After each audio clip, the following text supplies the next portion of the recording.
Glória a Deus, irmãos, podem tomar seu assento, por bondade. Queridos irmãos, o Brasil, na nação brasileira, o Dia dos Pais ele é comemorado no segundo domingo do mês, de agosto. Só que aqui no Japão nós demos uma antecipada, seria comemorado amanhã, mas como muitos dos nossos irmãos estarão viajando, então nós vamos cultuar ao Senhor hoje, louvando a Deus pelo Dia dos Pais. Graças a Deus, Que Deus abençoe a vida de cada um dos nossos irmãos, papais, mamães. É um conjunto, que trabalha, que educa os filhos, mas tem um dia especial, o Dia das Mães, e tem um dia especial, o Dia dos Pais. Que Deus abençoe, parabéns, papai. Que Deus continue nos dando sabedoria e entendimento do alto cada vez mais, para poder educar os nossos filhos, tendo em mente que eles pertencem ao Senhor Jesus. Irmãos, vamos abrir a palavra de Deus num texto bíblico que está em Salmo de número 128. Este é o tema que está preparado para o Dia dos Pais. Este é o tema setorial de hoje. Todas as nossas congregações estão hoje cultuando a Deus um Dia dos Pais. E este é o tema, o livro do Salmo de número 128, verso 1. É o texto bíblico na qual Deus colocou no coração nosso pastor setorial, pastor vice-presidente, pastor Edevaldo: bem-aventurado aquele que teme ao Senhor e anda nos seus caminhos. Continuemos lendo: pois comerás do trabalho das tuas mãos, feliz serás e te irá bem. A tua mulher será como a videira frutífera aos lados da tua casa, os teus filhos como plantas de oliveira à roda da tua mesa. Eis que assim será abençoado o homem que teme ao Senhor. O Senhor te abençoará desde Sião, e tu verás o bem de Jerusalém em todos os dias da sua vida. E verás os filhos dos seus filhos e a paz sobre Israel. Amém, irmãos? Graças a Deus. Esse é um texto da família, que o salmista ele transborda o seu coração sobre a bem-aventurança do servo de Deus. Irmãos, eu quero de forma expositiva trabalhar aqui dentro desses 6 versículos que tem aqui no Salmo 128, porque dentro apenas de uma simples visão, de um simples entendimento, tem algo muito valioso, algo muito precioso. É por isso que existe uma grande diferença entre o ler e o meditar nas Escrituras. O Senhor ele nos ensina cada dia mais a meditar nas Escrituras. É como aquela passagem do Lázaro, quando o Senhor disse: Lázaro, vem para fora. Se nós passarmos ali a ler o texto, nós vamos ver Jesus ressuscitou Lázaro. E isso talvez seja tão simples, esteja tão vivo dentro de nós, mas se nós começarmos a observar detalhes por detalhes, qual é a composição do ser humano depois que ele morre? Depois do primeiro, do segundo dia que ele está morto, o que acontece com o corpo? Como está o físico? Como estão os órgãos? Em que situação Lázaro estava naquele momento? E uma simples palavra: Lázaro, sai para fora. Deus começa a reconstruir tudo dentro dele para o trazer a vida novamente. E às vezes a gente precisa entender isso, ir mais a fundo no texto, fazer perguntas para o texto. Qual é a situação que Lázaro estava? Estava se decompondo, já estava virando osso, ficando só osso, só pó. E foi no meio do pó, no meio das cinzas, que Deus chama ele à vida novamente. Tudo começou a se formar pelo poder da sua palavra. E quando nós começamos a ler aqui o Salmo 128, é nítido nós vermos que é um salmo da família, que é um salmo da bem-aventurança do cristão, um salmo que alegra o coração daquele homem, daquela família que teme o Senhor. Mas existe algo muito mais profundo, irmãos, dentro desse texto, e é sobre isso, de forma expositiva, que eu gostaria de trazer essa mensagem ao coração, não somente dos pais, mas de todos nós. Amém? Essa palavra que esteja viva dentro do nosso coração. O versículo 1 do Salmo 128 diz assim: bem-aventurado. Ele começa dizendo bem-aventurado. E o que significa a palavra bem-aventurado? Essa palavra bem-aventurado significa feliz é aquele. Ou seja, é uma felicidade completa, é uma satisfação completa. Ser bem-aventurado é estar completo, é estar satisfeito, é entender que nada nos falta. Isto é uma bem-aventurança. Então nós entendemos que diante deste texto existe uma satisfação de Deus reservada para o seu povo. Existe uma satisfação de Deus para ser derramada ao povo. Mas a que povo? O versículo 1 também continua a dizer que povo é esse. Bem-aventurado é aquele. Quem? Que teme ao Senhor e que anda nos seus caminhos. Irmãos, o que é o temor ao Senhor? A palavra temor, ela não significa medo, né? A palavra temor, ela significa reverência.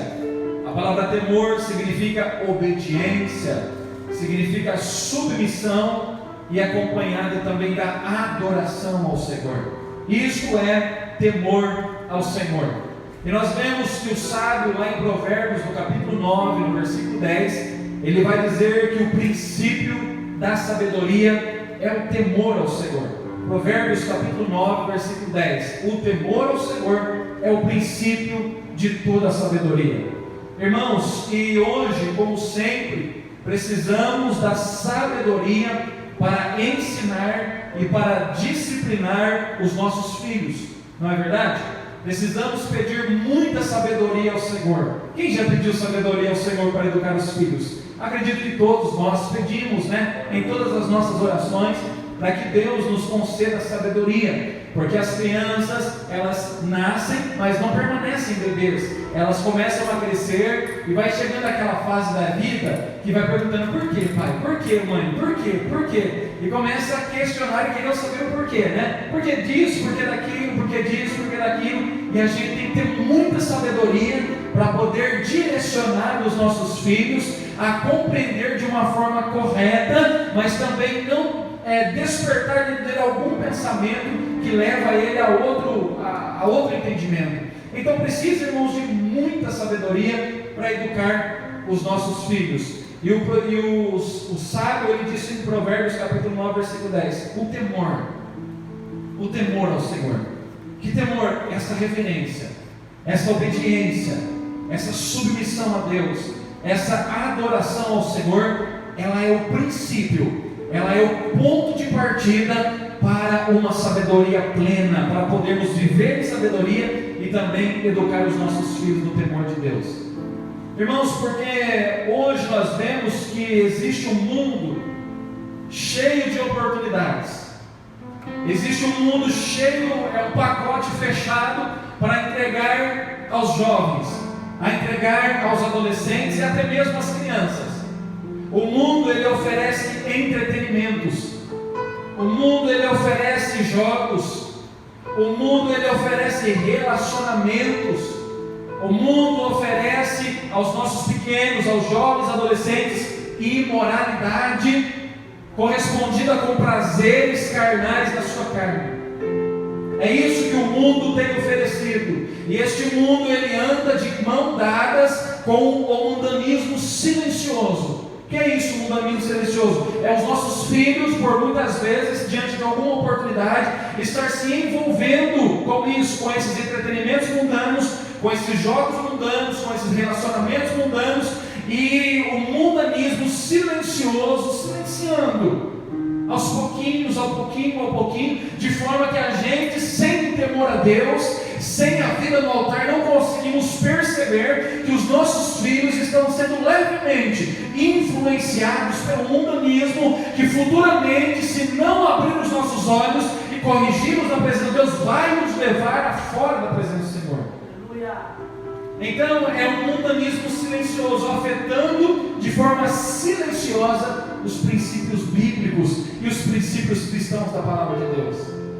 O mundo tem a oferecer, mas mesmo diante deste mundanismo, o Senhor concedeu a mordomia paternal à igreja.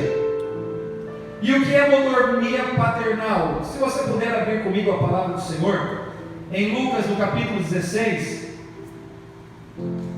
Lucas no capítulo 16, no verso 1, vai dizer assim: e dizia também os seus discípulos: havia um certo homem rico, o qual tinha um mordomo, e este foi acusado perante ele de dissipar os seus bens. Verso 2: e ele, chamando-o, disse-lhe: que é isso que ouço de ti?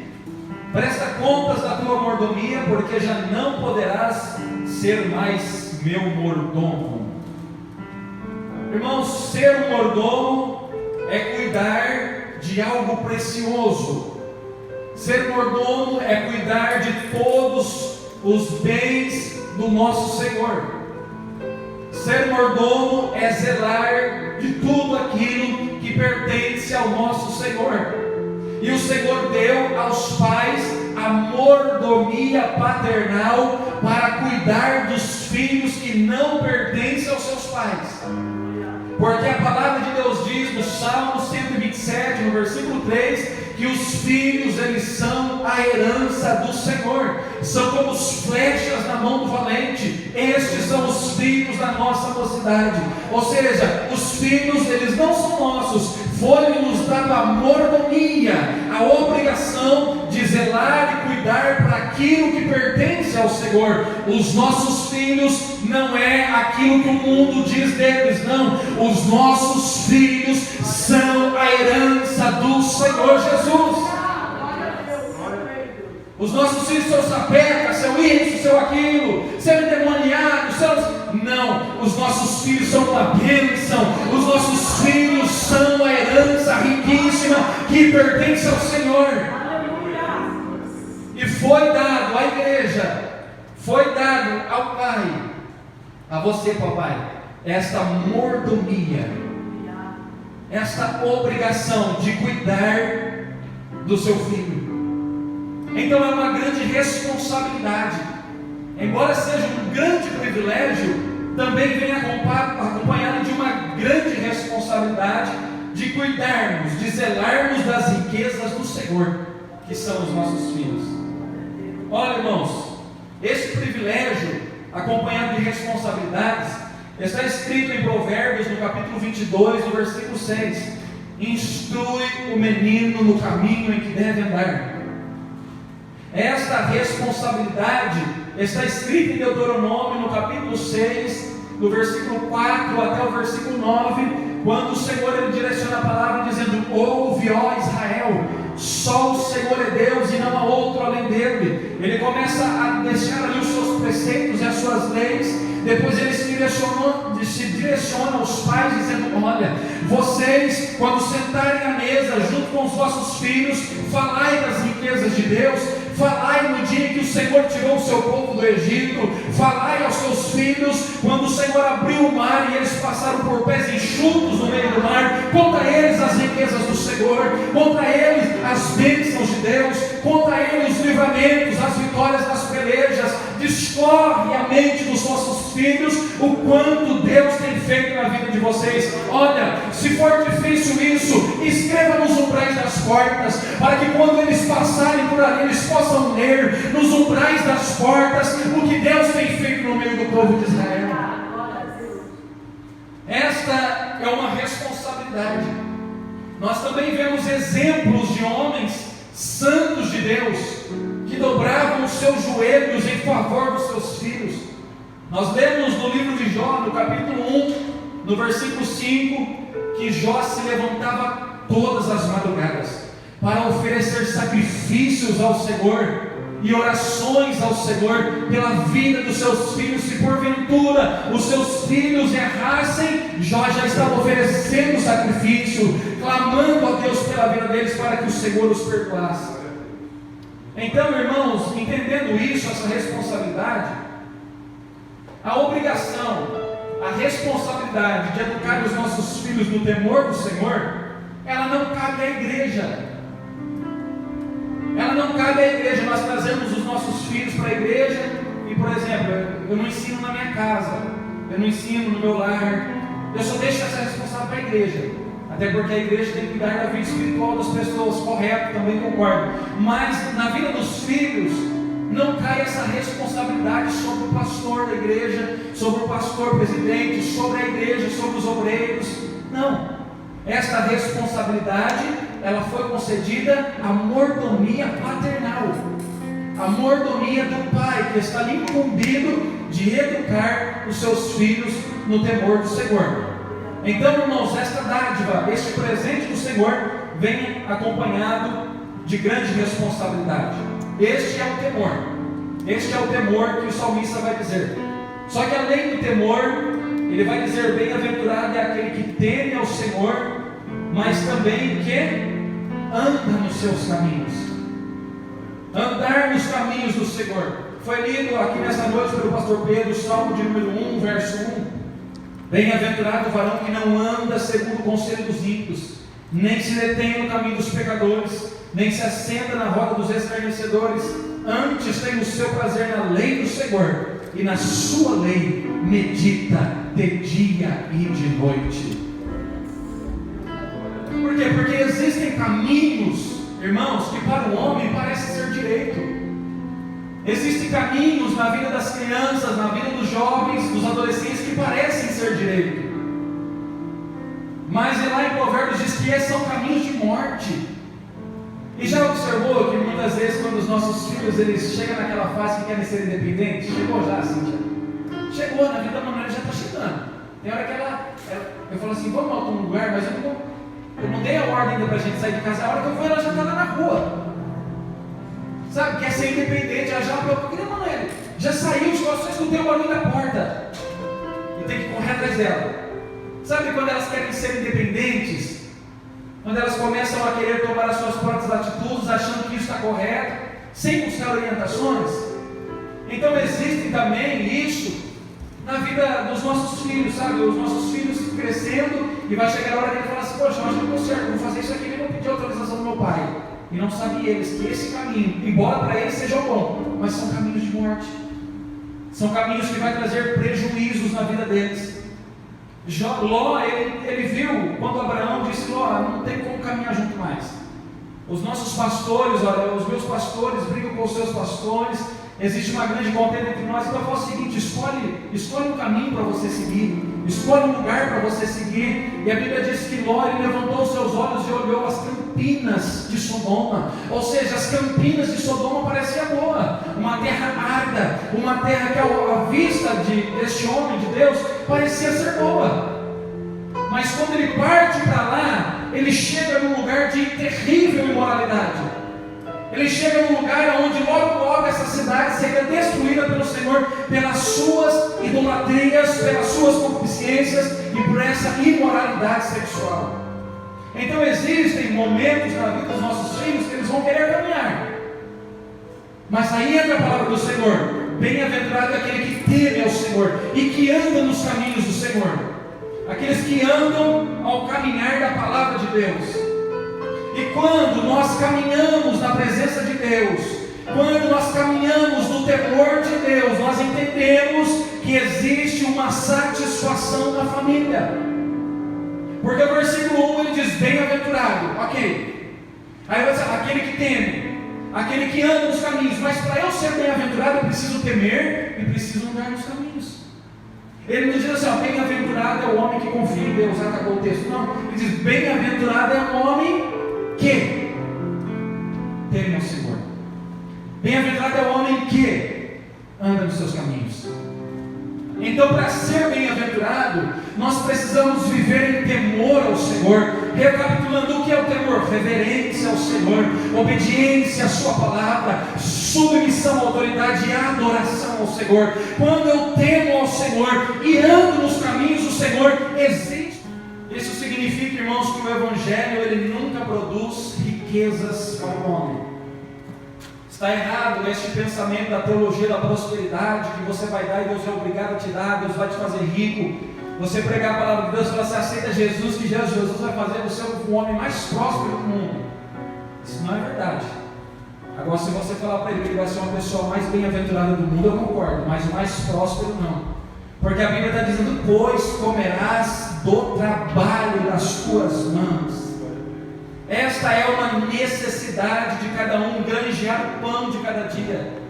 E a diferença do mundo é que na vida da família sem Deus existe grandes dificuldades de provisão.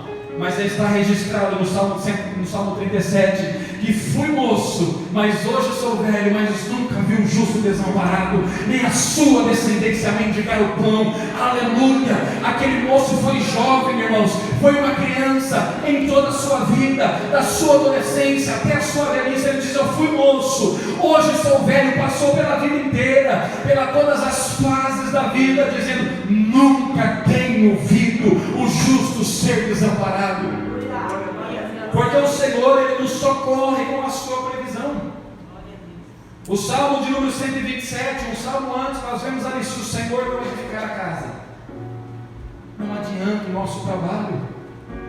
Passar 10 horas na fábrica, trabalhando, fazendo zambiô, trabalhando de sábado, domingo, feriado, virando turno, dormindo pouco, comendo pouco, mas não colocar o Senhor na liderança dos nossos propósitos, da nossa vida, dos nossos planos. Inútil vos será levantar para granjear o pão, porque o Senhor concede o pão àqueles que dormem. Então, irmãos, nós vemos que o Evangelho nunca produz riquezas terrenas. E o trabalho, quando nós trabalhamos, quando nós levantamos cedo para trabalhar, nós oramos pelos nossos filhos, pela nossa família, isso é honroso diante dos nossos filhos, irmãos. O trabalho, ele dignifica o homem, e o trabalho do pai é um exemplo para a vida dos seus filhos. Os filhos perguntam para a mãe: mãe, onde está o pai? Ela está trabalhando. Meu pai é um trabalhador.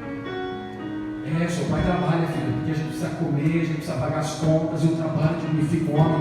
A criança já cresce dentro deste contexto. Eu, quando casar, também vou precisar trabalhar para granjear o pão dentro da minha casa, para não deixar a minha esposa, os meus filhos passar por necessidade. Por isso o texto está dizendo: pois comerás do trabalho das suas mãos, e isso é louvável diante da família. Mas o texto continua dizendo no verso 2: feliz serás. Olha que bem-aventurança. Feliz serás, e tudo lhe irá muito bem. Então, a razão de um temor ao Senhor, observe que existe um princípio no verso 1. Existe um princípio que é no verso 1, e o decorrer do 2 em diante é só consequências do cumprimento desse princípio. Bem-aventurado é o homem que teme ao Senhor e que anda nos seus caminhos. O versículo 2 é consequência dessa obediência. O versículo 2 e o decorrer até o versículo 6 é o resultado dessa obediência, é o resultado desse temor. Olha que resultado: feliz serás, e tudo lhe irá muito bem. Aquela mulher que, quando o seu marido chegou, o seu filho estava morto, o profeta Eliseu, o seu marido pega e chega e fala: mulher, o que está acontecendo? O que foi? Está tudo bem? Ela fala: vai tudo bem.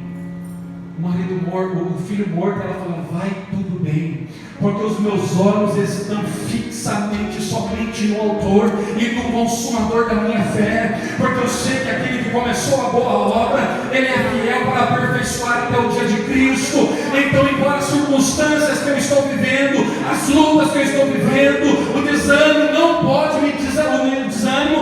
pode me fazer retroceder na caminhada, porque os meus olhos em meio às dificuldades estão fixas no Senhor.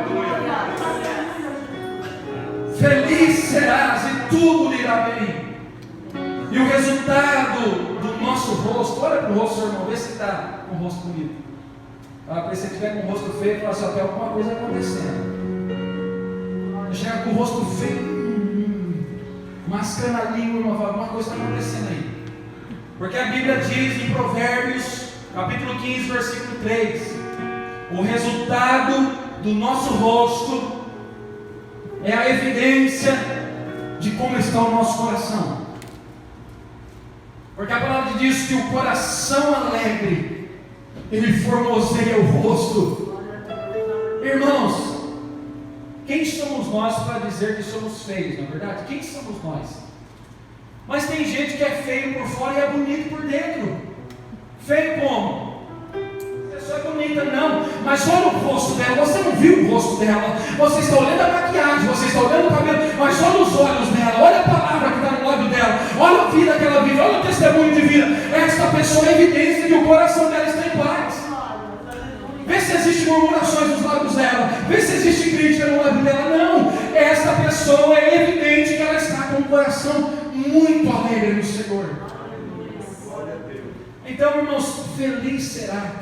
A alegria expressa a adoração ao Senhor. A alegria do nosso coração expressa a adoração a Deus.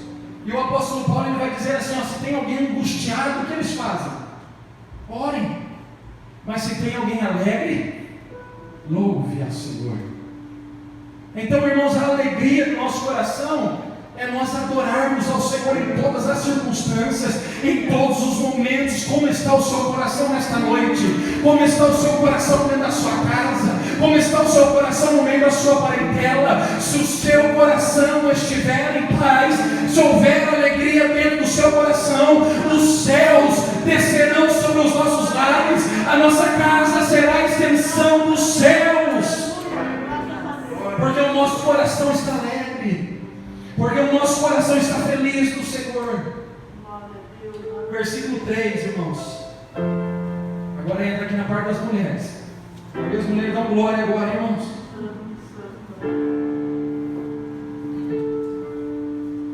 Versículo 3: a tua mulher será como a videira frutífera aos lados da tua casa. Por muito tempo e em muitos lugares, o valor das mulheres foi perdido devido à queda no Éden e à infertilidade. Isso é nítido, nós vemos na Bíblia. Já ouviu aquela expressão assim, ó, deixa quando eu chegar no céu, eu quero pegar Eva de jeito?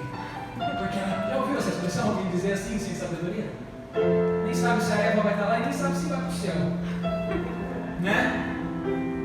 Mas quando eu chegar no céu, eu vou até conversar com Adão, com Eva, porque como se pode, já éramos perfeitos, estamos no paraíso, estava tudo lindo, e eles foram pecar, meu Deus. Por esse motivo, a Bíblia diz que a mulher foi enganada e deu a comer ao seu marido, e ambos pecaram diante do Senhor. E por muitas vezes, em muitos tempos, principalmente no mundo antigo, a mulher foi discriminada. O valor da mulher foi perdido por causa da queda e por causa das consequências de uma delas, a infertilidade, não poder gerar filhos. No mundo antigo, a mulher não tinha direito de decisões. No mundo antigo, a mulher não tinha no mundo antigo, a mulher infrutífera, ela era maldita, ela era mal vista. Muitos visavam a mulher apenas como objeto de sexo. O valor da mulher foi perdido. O valor dela foi perdido. Olha, eu li isso no estudo, segundo os filósofos sábios da Grécia, entre eles Sóstenes, Aristóteles e Platão, diziam assim: as mulheres não são consideradas cidadãs gregas, elas apenas servem ao seu papel natural, serem mãe e dar filhos legítimos ao marido, e ainda filhos homens, cumprindo seus deveres domésticos e alegrando seu marido através do prazer sexual, com o direito de permanecer em silêncio. Esta era a crença grega, na qual o valor da mulher foi perdido, onde a mulher era discriminada. Mas quando nós olhamos para o texto bíblico de Número 128, versículo 3, a mulher será como a videira frutífera. A Bíblia exalta a mulher ao nível superior, porque a videira naqueles dias era uma fonte riquíssima de nutrientes, da qual eram pisoteadas as uvas no lagar, para fazer os vinhos, para fazer os medicamentos, nas quais alegravam as mesas dos reis. E quando o salmista escreve, inspirado pelo Espírito Santo de Deus, ele exalta a mulher diante de uma sociedade que discrimina a mulher, que joga o valor da mulher lá embaixo, enquanto o mundo está dizendo que a mulher ela é somente para o prazer sexual, para gerar filhos, para ver uma vida silenciosa. A Bíblia está dizendo, ela será como uma videira, e a videira será frutífera e gerará frutos, e será muito importante dentro da sua casa. Para resgatar o valor da mulher, Deus envia o anjo Gabriel em Maria, dizendo: salve agraciada, salve agraciada, o Senhor é contigo, bendita sejas tu entre as mulheres, bendito é o fruto que está dentro do seu ventre. Maria, tu não sabes, mas tu foi a escolhida para dar a luz ao Filho de Deus, e o seu reino não terá fim, o seu reino será eterno, porque ele padecerá na cruz do Calvário por toda a humanidade, e por meio deles muitos serão salvos. O Senhor exalta a riqueza da mulher, e o salmista diz: ela será como uma videira, a videira que dá uvas no cacho, na qual são apanhadas para alimentar uma sociedade. Essa mulher é importante. Esta mulher, ela caminha junto. E olha que o texto diz assim, ó: essa mulher estará ao lado da sua casa. Ao lado. Ela não vai estar na frente, e ela também não vai estar atrás do marido. É de mão dada, do jeito que entra dentro da igreja. Entra com o pai, né? Mas chegou no altar, larga do pai, porque a Bíblia diz que nós devemos deixar o pai e a mãe de lado, se unir com as nossas esposas e viver uma vida. O pai traz até um certo ponto, depois o marido vai na busca, de mão dada, um do lado do outro, até que a morte nos separe. Aleluia.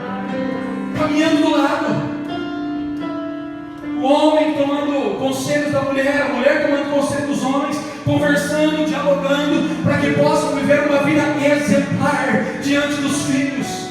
E quando os filhos olham para a vida dos pais, vê que a mãe é uma videira frutífera, vê que o pai é um homem que teme ao Senhor, a Bíblia continua dizendo no verso 3: e os filhos serão como plantas de oliveira ao redor da sua mesa. O que é plantas de oliveira? Nós vemos que até os dias de hoje, se você for em Israel, à volta de Israel, principalmente no Monte Sinai, existem vários pés, árvores de oliveira. A oliveira, ela gera azeitona, e a azeitona, ela é pisoteada, ela é feito o óleo. Do óleo são extraídos medicamentos para enfermidades, e também o óleo da santa unção bíblica é feito através do azeite. É feito isso aqui, na qual todos os irmãos enfermos vêm para a frente da igreja. Nós ungimos com óleo. Este óleo, ele é fruto de um olival, a oliveira na qual os filhos olham para o testemunho da família e correspondem com a unção do Senhor. A unção de Deus estará na vida dos nossos filhos, o poder de Deus estará na vida dos nossos filhos, quando nós entendemos que tememos ao Senhor, andamos nos seus caminhos. A mãe é uma videira frutífera, o pai é um exemplo. A unção do Senhor está para ser derramada na vida dos nossos filhos. Isso é uma bênção. Significado de oliveira é vitalidade. Significado de oliveira é força. Significado de oliveira é produtividade. E significado de oliveira é longevidade. Lembra que o Senhor diz lá em Êxodo capítulo 20, versículo 12? Honra teu pai e tua mãe, para que se prolonguem os teus dias na terra que o Senhor Deus te dá. Então o resultado de oliveira é longevidade. É uma vida abençoada, uma vida longa. E uma vez que eu estava ali hospitalizado, por causa do dedo, daquela vez da cirurgia, a pastora Devaldo fez uma visita para mim. Eu estava preocupado, porque eu nunca tinha visto isso, irmão. Nunca, sinceramente. De abrir a barriga, colocar o dedo dentro da barriga e falei: misericórdia. E ainda eu achei que ia enfiar de assim, ó. Falei: vai parar lá no meu coração. Vai parar no meu intestino, pastor Deus. Se eu mexer com o dedo lá dentro, vai fazer casquinha. Não tinha conhecimento. Mas não, ele dobrou, colocou por cima. Só que eu estava naquela angústia, sabe, antes de chegar a cirurgia, aquela preocupação. O pastor Edevaldo foi fazer uma visita para mim. E ele viu a minha preocupação. Eu falei: pastor, estou preocupado, nunca vi isso. Isso aí é coisa do outro mundo, pastor, isso aí não existe. Ele falou assim: Wender, você teme o Senhor? Eu falei: temo. Eu temo o Senhor, tenho temor pelo meu Senhor, pelo meu Deus. E ele diz: e você tem honrado os seus pais nesse tempo de vida? Eu falei: pastor Devaldo, eu posso dizer que sim. Eu errei muito na minha infância, falei muito, mas o dia que entreguei a minha vida para o Senhor Jesus, eu tenho honrado os meus pais todos os dias e até o final. Aí ele direcionou uma palavra para mim. Então abre a palavra de Deus no Salmo 128 e nós lemos juntos. E verás o filho dos teus filhos e a paz sobre Israel. Se você teme ao Senhor, como diz no texto, se você honra os seus pais, como diz o texto, grandes serão os teus dias sobre a face da terra. Se existe o temor, se existe a honra, se existe a obediência, e verás os filhos dos teus filhos e a paz sobre Israel. Falei, pastor, depois dessa palavra me fortaleceu. Eu fui para a cirurgia, irmãos, corajoso, sabendo que Deus estava no controle de tudo. E nós falamos aqui das mulheres, falamos aqui dos filhos. Então você está falando assim, e aí, irmão, aí com os pais, e o pai, cadê o homem? Cadê o homem nessa situação? E o homem está no Salmo 128, versículo 4. Salmo 128, versículo 4. Eis que assim será abençoado o homem que teme ao Senhor. Eis que assim como,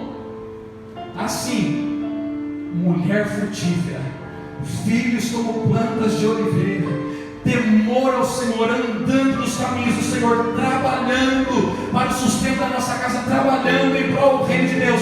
Irmãos, esta é a maior riqueza que o Senhor Deus pode conceder a um pai: ver a sua esposa como uma videira frutífera, ver os seus filhos como plantas de oliveira, no temor do Senhor, caminhando na obediência, servindo a Deus. Este homem é abençoado diante disso tudo que o Salmo 128 descorre. Esta é a bem-aventurança do homem.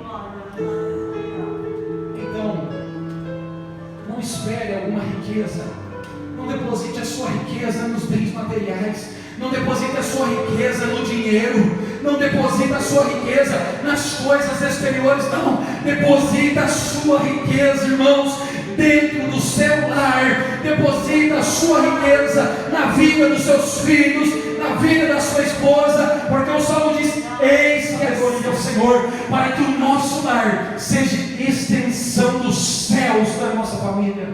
Amém, irmãos?